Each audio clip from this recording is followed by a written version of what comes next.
오늘은 여러분들과 함께 말씀을 거스르는 세대라는 제목으로 함께 은혜를 나누려고 합니다. 우리가 모세를 계속해서 보고 있습니다. 그의 생애, 그의 부르심, 그의 삶과 연관되어져 있는 하나님의 간섭하시는 것, 그것을 우리가 하나의 큰 이야기 흐름 속에서 살펴보고 있습니다. 모세처럼 우리도 하나님을 만나고 하나님의 음성을 듣기를 바라는 마음의 소원들을 다 품어봅니다. 그러나 우리가 여전히 모세의 생애 한 군데에서 계속 발견하게 되는 한 사람, 모세의 연약한 사람의 모습을 우리가 또한 놓치지 말아야 합니다. 어떤 뜨거운 부르심과 사명이 있는데 오늘 우리가 보는 본문에도 갑자기 그 사명이 어느 순간인가 사라져버리고 연약한 인간의 모습으로 돌아와서 하나님 앞에 나는 할 수 없다고 또 부인하고 있는, 사명을 감당할 수 없다고 그렇게 위축되어져 있는 모세의 모습을 살펴보게 됩니다. 많은 사람들은 좀 세상적인 말로 짜증난다라고 할 겁니다.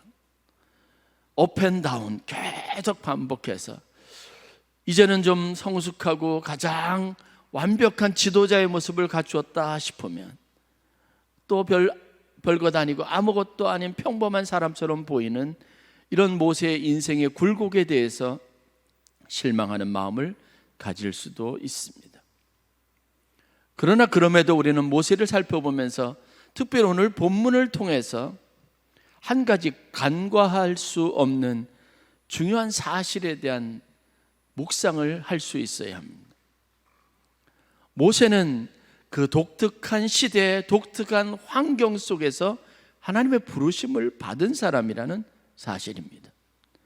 그 안에 있는 열정과 사명, 그 뜨거운 마음과는 별개로 그가 나가서 상대해야 하는 세상, 그가 만나서 설득시켜야 되는 사람들은 모세의 이 열정과 신앙과는 관계없는 사람들이라는 사실들을 알아야 합니다. 그런 이해를 가지고 우리 신앙에 대해서 생각해 볼 수 있어야 합니다. 그리고 우리가 어떤 신앙생활을 해야 하는지 더 깊이 고민하고 기도할 수 있어야 합니다.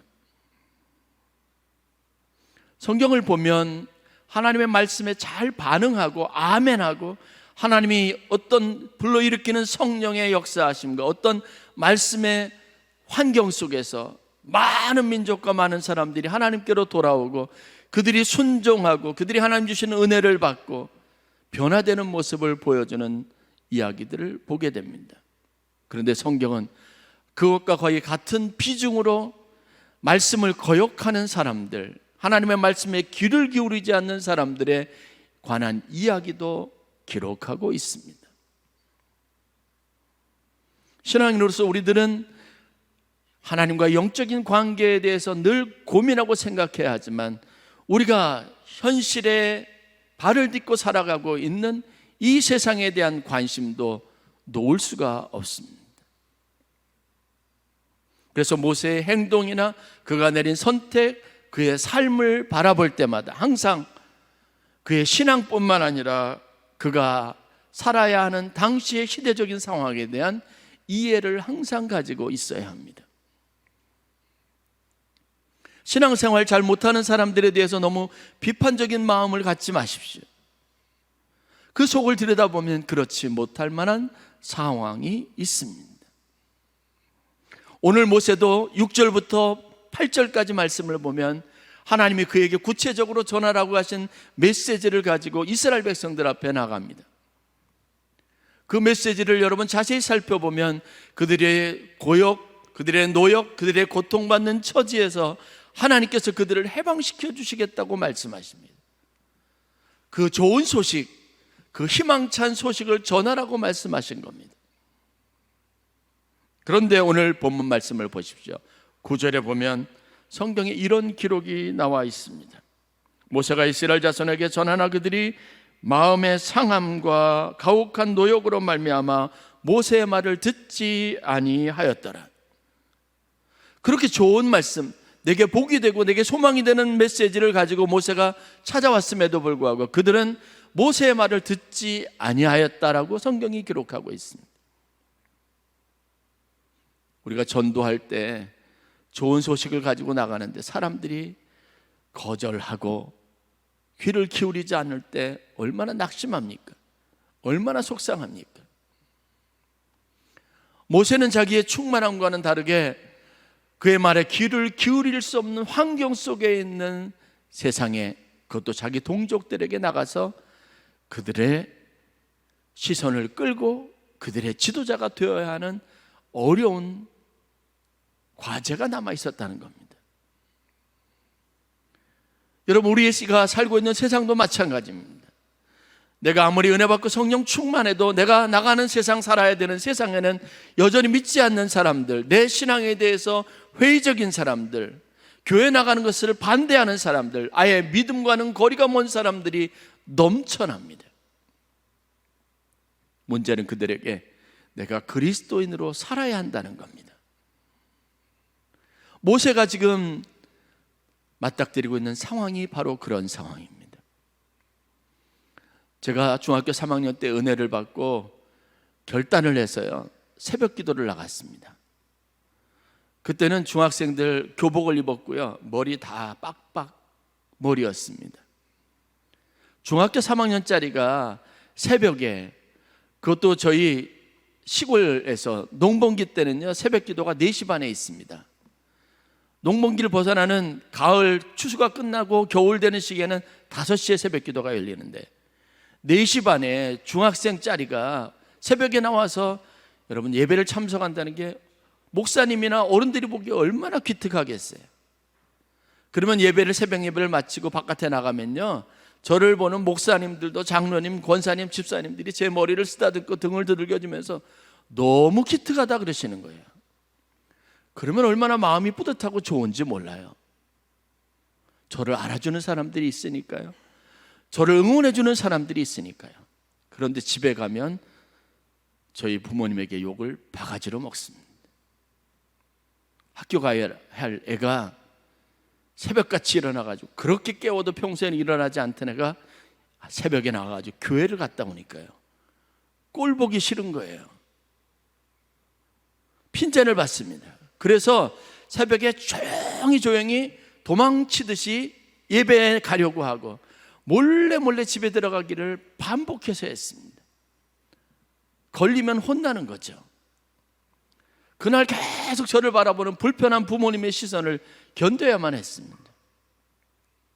다른 사람 같으면, 그것도 학생이 새벽기도 열심히 간다고, 다닌다고 칭찬받고 격려받고, 어떤 집애들은 깨워도 교회 가지 않는다고 해서 투덜대고 제발 교회 좀 가라고 내미는 부모님이 있는 반면, 저는 제 열정, 믿음하고는 상관없이 그 모든 신앙생활 자체를 곱지 않은 시선으로 바라보는 부모님의 시선 속에서 신앙생활을 했습니다.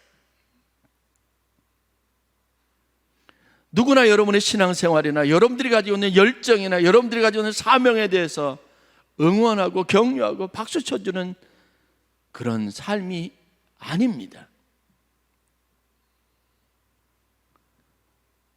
조심스럽게 다른 사람의 삶을 여러분 평가해야 하지 말아야 합니다.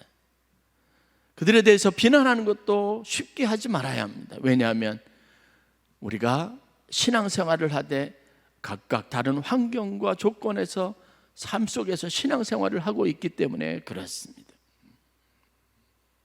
모세가 부름을 받았을 때, 그가 사명을 받았을 때 우리가 보는 외적 환경은 가장 열악하고 힘들고 어려운 상황 가운데 있었습니다.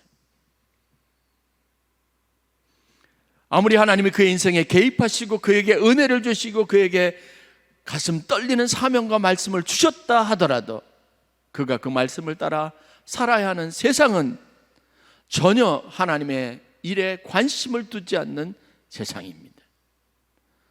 하나님의 말씀에 귀를 기울이지도 않는 세상입니다. 심지어 그들의 조상 그들의 동족이라 할지라도 이 말에 전혀 관심을 갖지 않습니다.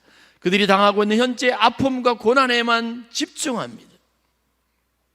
여러분, 자녀들에게 신앙생활하라고 권면하는 거 어렵죠? 여러분의 자녀들도 그렇게 부모의 이야기를, 신앙생활에 대한 권면을 잔소리로 듣고 귀담아 들으려고 하지 않는데 다른 사람은 오죽하겠습니까?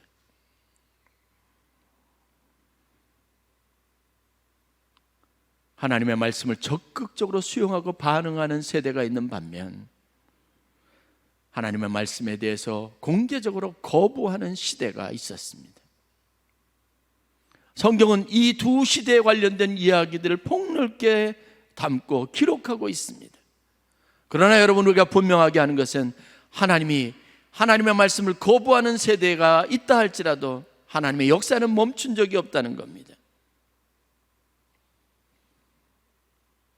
하나님의 말씀에 적극 반영한다고 해서 하나님은 그때만 활동하시고 그 이후의 세대에 하나님이 주무시거나 하나님의 역사를 멈추시지 않았다는 사실들을 알아야 합니다. 모세가 그에게 주신 사명을 가지고 나갔을 때 먼저 이스라엘 백성들은 이 모세의 말에 귀를 기울이지 않으려고 했습니다.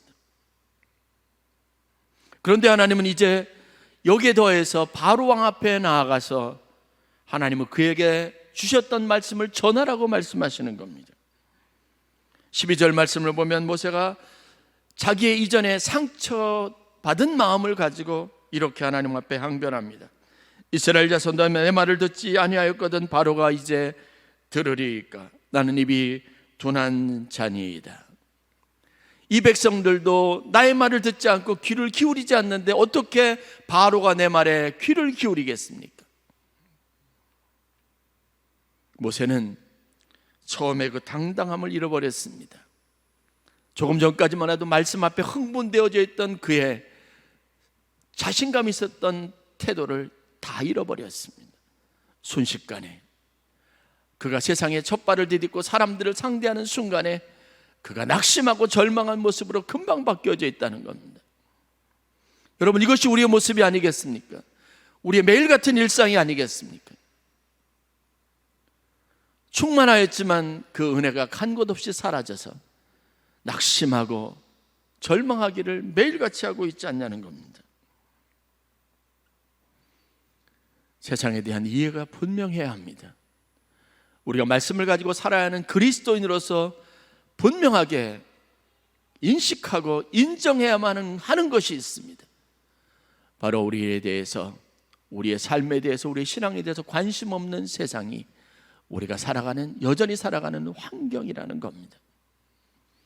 그것을 인정하지 않고 여러분들 안에 있는 충만함만 앞세우고 감정만 앞세운다면, 이 세대를 살아갈 수 있는 하나님이 주신 지혜를 붙잡지 않는다면, 여러분, 우리는 이와 같이 늘 낙심하고 은혜를 잃어버리고 늘 실패하고 좌절한다는 패배감 속에서 절망하는 신앙인으로 살아갈 수밖에 없습니다. 사도 바울은 이런 자신의 경험과 시대가 가지고 있는 아픔에 대해서 명쾌한 이해를 가지고 다음과 같이 성도들에게 이야기합니다. 로마서 1장 28절에 있는 말씀입니다. 사람들이 하나님을 인정하기를 싫어하므로 하나님께서는 사람들을 타락한 마음 그대로 내버려 두셔서 해서는 안 된 일을 하도록 내버려 두셨습니다. 성경에 있는 말씀을 제가 조금 더 이해가 되도록 쉽게 여러분들에게 설명해서 말씀을 드리는 겁니다. 하나님은 사람들이 하나님의 말씀에 대해서, 하나님의 일에 대해서 전혀 관심을 갖지 않고 그대로 하나님의 말씀대로 살기를 싫어하는 마음을 아시고 그대로 살아가도록 내버려 두셨다고 말씀하셨습니다. 각 사람이 자기 마음대로 하나님을 거역하고 하나님 말씀에 귀를 기울이지 않고 살아가는 일들을 그대로 내버려 두셨다는 겁니다. 자신의 결정대로 자기 마음대로 살아가도록 내버려 두셨다고 말씀하시는 겁니다. 왜 그렇게 하셨을까요? 왜 오늘 우리가 믿음의 충만함을 가지고 살아가는 세상이 내 믿음에 같이 반응하고 내가 하려고 하는 사역에 함께 동역하도록 하나님이 사전에 일하시지 않을까요?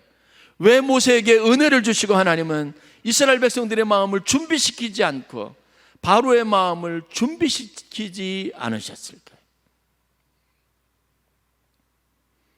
많은 사람들은 하나님이 자유의지를 허락하시는 것을 가지고 사람들을 그대로 인간들을 죄악 가운데 방치하신 것이라고 말합니다.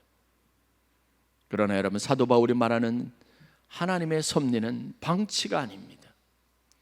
그대로 내버려 두심으로 그들의 삶을 경험하게 하고 그것을 통해서 하나님의 사랑의 위대함을 깨닫고 그들에게 하나님의 은혜로 역사하셔서 그들이 얻는 구원이 온전한 구원되게 하기 위한 하나님의 특별한 사랑이라고 하는 사실을 바울이 가르치고 있습니다.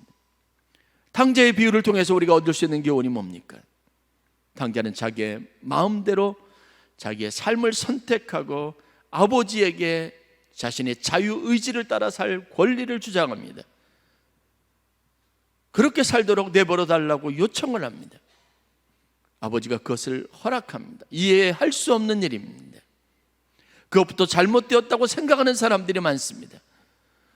그것을 아버지의 무책임함이라고 말할 수도 있을 겁니다. 그러나 탕자의 비유에서 우리가 보는 하나님의 사랑은 무엇입니까? 그것을 통해서 하나님의 사랑이 얼마나 크고 놀라운지 위대한지 끝이 없는지를 하나님이 우리에게 보여주십니다. 각자가 아직까지 믿음 안에서 하나님 앞에 온전하게 회복되지 못하는 것은 하나님이 그 생명을 포기하신 것이 아니라 그에게 하나님의 사랑의 크고 놀라우신 것을 보여주고 그 하나님의 사랑을 알 때까지 그대로 경험하게 내버려 두시는 놀라우신 하나님의 섭리 그 안에 그 사람의 인생에 있다는 사실들을 깨달을 수 있어야 합니다. 하나님이 그래서 이스라엘 백성들을 다루십니다. 이 패역한 세대에게 하나님께서 인내심을 보입니다. 그래서 하나님이 바로 왕을 다루십니다.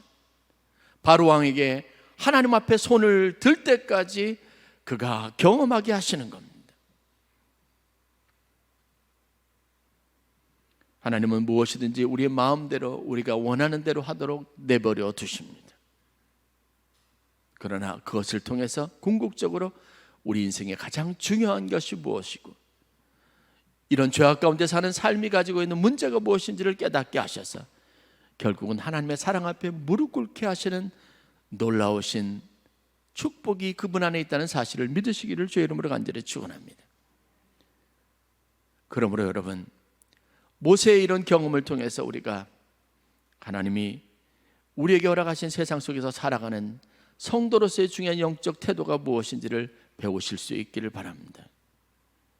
말씀을 거스르는 세대, 믿음으로 반응하지 않는 세대, 점점 죄악으로 관영한 세대 속에 살면서 우리가 신앙인으로서 가져야 될 분별력과 영적인 바람직한 태도가 무엇인지를 배울 수 있어야 합니다. 저는 두 가지를 여러분들에게 권면하기를 원합니다. 이 두 가지 대원칙을 가지고 신앙적인 태도를 가지고 살아가실 수 있기를 바랍니다. 첫 번째는 말씀을 거스르는 세대, 하나님 말씀에 반응하지 않는 세대, 귀를 기울이지 않는 세대 속에서 우리가 믿는 성도로 살아가기 위해서는 우리가 항상 하나님의 사명을 그리고 말씀을 우리에게 위임하신 해야 할 일을 끝까지 감당하려는 사명감이 있어야 된다는 사실입니다. 이 믿음을 가지고 있어야 합니다. 중요한 것은 하나님이 이스라엘 백성들의 상황이나 바로 왕의 마음의 완악함을 모르시지 않으셨다는 겁니다. 여러분, 모세에게 아주 수차례 아주 많은 순간 그 백성들의 마음의 연약함과 그들의 가지고 있는 고통에 그리고 아픔에 대해서 이해하신다고 말씀하셨습니다. 바로 왕이 어떤 사람인지 하나님이 아신다고 말씀하셨습니다. 이 세대의 사람들이 어떠한 사람인지 하나님이 알고 계시다고 여러분 믿으셔야 합니다.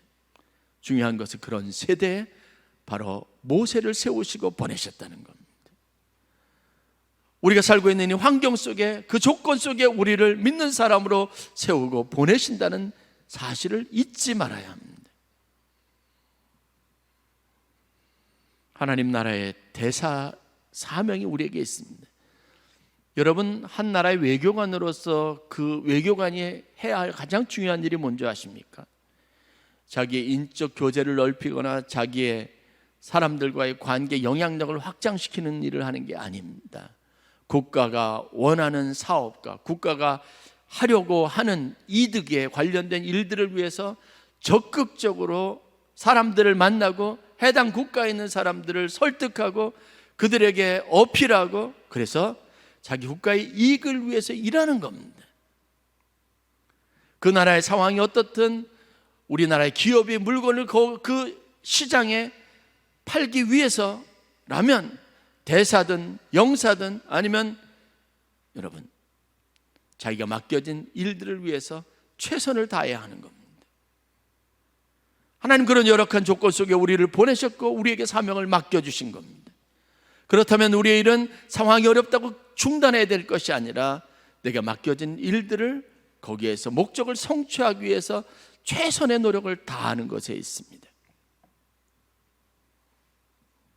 13절 말씀을 보십시오. 여호와께서 모세와 아론에게 말씀하사 이스라엘 자손과 애굽 왕 바로에게 명령을 전하고 이스라엘 자손을 애굽 땅에서 인도하여 내게 하시니라 라고 말씀하셨습니다. 모세는 할 수 없다고 했습니다. 이스라엘 백성도 내 말에 귀를 기울이지 않는데 바로가 내 말에 귀를 기울이겠습니까? 나는 입이 혀가 둔한 사람이라서 할 수 없습니다 라고 말하는 모세에게 하나님 그를 설득하려고 하지 않았습니다. 그에게 명령하셨습니다. 그에게 이 백성들을 애굽 땅에서 건져내라고 말씀하셨을 뿐입니다. 하나님은 여러분들을 설득하기를 원하시지 않습니다. 여러분들이 그 일을 감당하기에 적합하다고 이해를 시키지도 않습니다. 하나님이 여러분들에게 은혜를 주시고 여러분들에게 사명을 주신 것은, 해야 할 일을 주신 것은 그럴 만한 상황이고 하나님이 여러분들을 필요하다고 여겨서 그런 겁니다. 여러분, 하나님의 교회를 세워가고 하나님의 교회의 토대를 만들고 하나님의 교회를 부흥시키고 성장시키고 주신 사명을 감당하는 과정이 얼마나 힘들고 어려운지 아십니까? 어떤 사람은 좀 편안하게 내가 할 수 있는 영역 안에서 내가 할 수 있는 것만 하려고 마음먹은 경우도 있을 겁니다. 이렇게 힘들고 이렇게 고통스럽고 이렇게 어려운 일, 그 일에 관심을 갖고 나서려고 하는 사람은 없습니다. 그러나 하나님이 각 사람에게 그 일에 사명을 주시고 부르시고 그 일을 감당하게 하셨다는 것은 여러분, 우리가 어쩔 수 없이 맞닥뜨리는 현실이고 우리의 사명이라는 것을 잊지 말아야 합니다. 우리에게 필요한 것은 순종입니다. 사람들이 어떻든 내가 처한 환경이 어떻든 해야 할 일, 내게 맡겨진 사명을 감당하는 겁니다. 저는 믿지 않는 가정에서 태어나서 살아가는 것이 운명이었습니다. 제가 아주는 열심히 박수를 쳐주고 더 기도로 격려해 주지 못하는 가정에서 살아가는 것이 저의 삶이고 제 운명이었습니다. 환경이었습니다. 그러나 하나님께서 거기에 나를 복음의 씨앗으로 심으셨다는 사실은 변하지 않는 사실입니다. 나를 통해서 내 가족을 구원하시고 내 가족을 축복하시기를 원하는 하나님의 계획도 변함이 없다는 겁니다. 여러분의 부르심은, 사명은 그런 의미를 갖습니다. 그래서 여러분들이 취사 선택할 수 있는 것이 아니고 모세 역시 그것을 선택할 수 있는 사항이 아니라 하나님이 명령하시니까 해야 하는 당위성을 가진 일이었다는 겁니다. 사도 바울은 로마서 10장에서 많은 사람들을 구원하기 위한 하나님의 위대한 선교의 비전에 대해서 말합니다. 로마서 10장 18절 13절 말씀입니다. 누구든지 주의 이름을 부르는 자는 구원을 받으리라. 어떤 사람이든지 예수님의 이름을 부르면 그 사람은 하나님이 구원받게 하시겠다는 겁니다. 얼마나 위대한 선언입니까? 그 당시 이스라엘 백성들에만 국한됐던 이 구원의 계획이 모든 사람에게 확장되는 위대한 선언이 주어집니다. 그런데 바울은 이 구절 이어서 이 모든 사람이 주의 이름을 부를 때 구원받게 되는 이 역사는 어떻게 성취되고 이루어지는지를 자세하게 다음과 같이 설명하고 있습니다. 우리가 보는 로마서 10장 14절부터 15절에 있는 말씀입니다. 그런즉 그들이 믿지 아니하는 자를 어찌 부르리요? 듣지도 못한 이를 어찌 믿으리요? 전파하는 자가 없이 어찌 들으리요? 보내심을 받지 아니하였으므로 어찌 전파하리요? 기록된 바 아름답도다 좋은 소식을 전하는 자들의 발이여 함과 같으니라. 여러분, 이 이야기는 뭔지 아십니까? 모든 사람이 주의 이름을 부르면 구원을 받게 하시겠다고 했습니다. 그런데 듣지 못하고 알지 못하는 사람의 이름을 사람들이 어떻게 부르겠냐는 겁니다. 누군가 그들에게 예수 그리스도에 대해서 전하지 않는다면 그들이 예수 그리스도 이름으로 어떻게 기도하고 주 예수 그리스도의 이름으로 도움을 청할 수 있겠느냐는 겁니다. 하나님의 아무리 좋은 계획과 섭리가 있어도 하나님의 뜻에 부르심을 받고 열악한 환경 속에서 순종하는 사람 없이, 하나님이 어떤 분인지를 전하는 사람 없이 하나님의 역사는 일어날 수 없다는 사실들을 강조하고 있습니다. 로마서 10장 17절 말씀입니다. 그러므로 믿음은 들음에서 나며 들음은 그리스도의 말씀으로 말미암느니라 라고 말씀합니다. 여러분, 우리의 하는 일이 결코 작다고 여기지 마십시오. 여러분들이 아무리 어려운 환경 속에 있어도 여러분의 역할이 미미하다고 생각하지 마십시오. 여러분, 아주 중요하고 아주 의미 있고 가장 적절한 여러분 순간에 그 사람의 영혼을 위해서, 그 사람의 삶을 위해서 하나님이 택하셔서 부르심을 받은 사람이라는 믿음을 가지시기를 바랍니다. 아무리 힘들어도 계속하십시오. 여러분들이 맡겨진 사명을 감당하시기를 주의 이름으로 간절히 축원합니다. 두 번째, 우리가 반드시 잊지 말아야 될 것은 현실보다는 항상 믿음을 앞세워야 합니다. 하나님의 권능을 믿는 믿음으로 살아야 합니다. 현실적 감각은 우리가 본능적으로 느낄 수 있습니다. 그러나 이 감각은 죽어 있는 것이 낫습니다. 이 현실적 감각이 약화되고 이 현실적 감각이 무뎌질수록 여러분들의 믿음은, 여러분의 성장, 신앙의 성장은 더 빛을 발휘할 수 있습니다. 골짜기 양편에 이스라엘 백성 군대와 블레셋 군대가 서로 맞닥뜨리고 있습니다. 블레셋 군대에 한 장수가 나와서 큰 소리로 고함을 지르는데 상대 진영에 있었던 이스라엘 백성들이 전부 다 겁에 질려 있습니다. 골리앗 장군 앞에 있었던 이스라엘이 그랬습니다.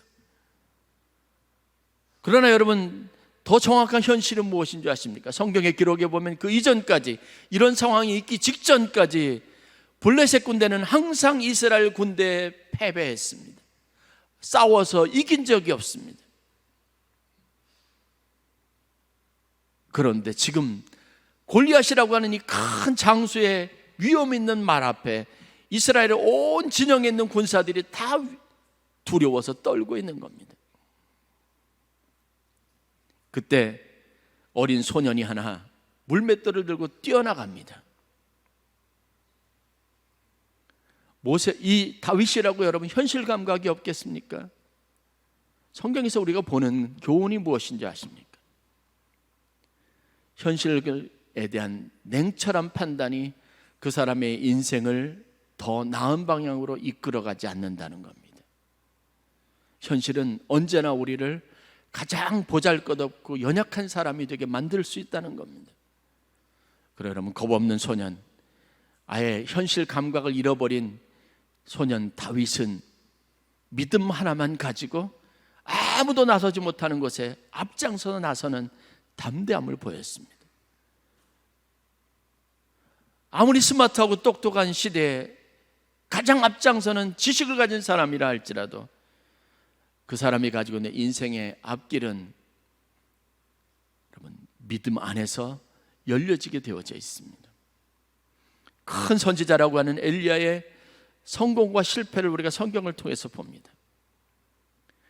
그 당당했던 선지자 엘리야가 믿음을 앞세우고 하나님의 이름을 권능으로 여기고 나아갔을 때 그는 850이나 되는 이방신을 섬기는 선지자들 앞에서 담대하게 하나님의 권능과 능력을 선포하고 하나님이 임재하시는 것을 사람들 앞에 보여줄 수 있었습니다. 위축되지 않았습니다. 왜요? 믿음을 앞세웠기 때문입니다. 그가 현실 감각을 가지고 현실에 대해서 인식하기 시작했을 때 그 엘리야가 어디 있었는 줄 아십니까?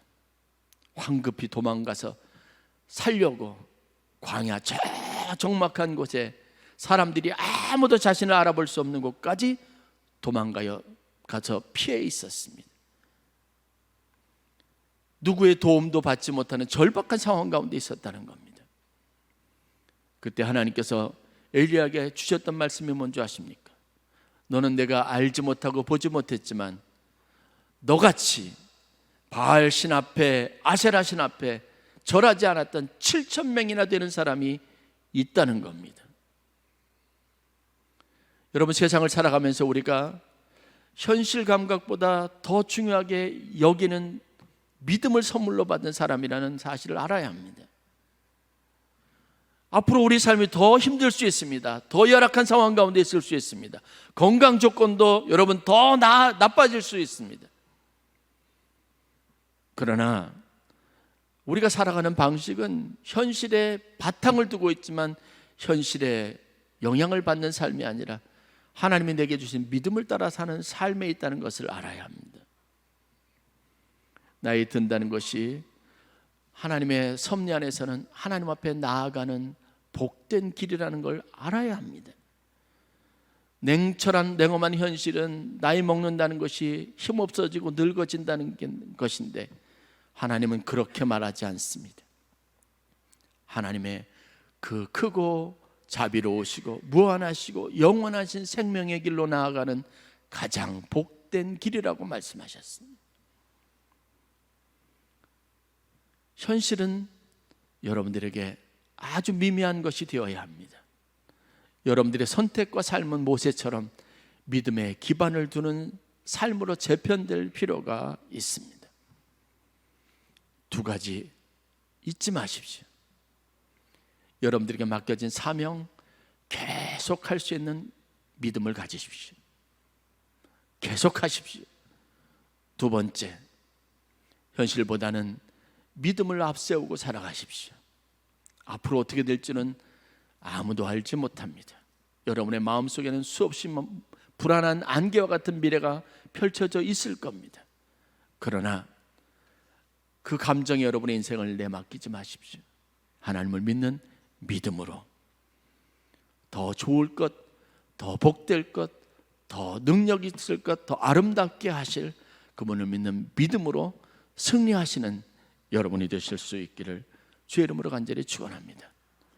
바울은 고린도서 15장 58절에 교회와 성도들에게, 오늘 우리에게 다음과 같이 권면합니다. 그러므로 내 사랑하는 형제들아, 견실하여 하며 흔들리지 말고 항상 주의 일에 더욱 힘쓰는 자들이 되라. 이는 너희 수고가 주 안에서 헛되지 않은 줄 알미니라. 이 말씀이 오늘 여러분들에게 주시는 하나님의 위로의 말씀이 되실 수 있기를, 여러분의 삶의 목표고 하나님이 여러분들에게 주시는 격려와 위로의 말씀이 되실 수 있기를 간절히 축원합니다.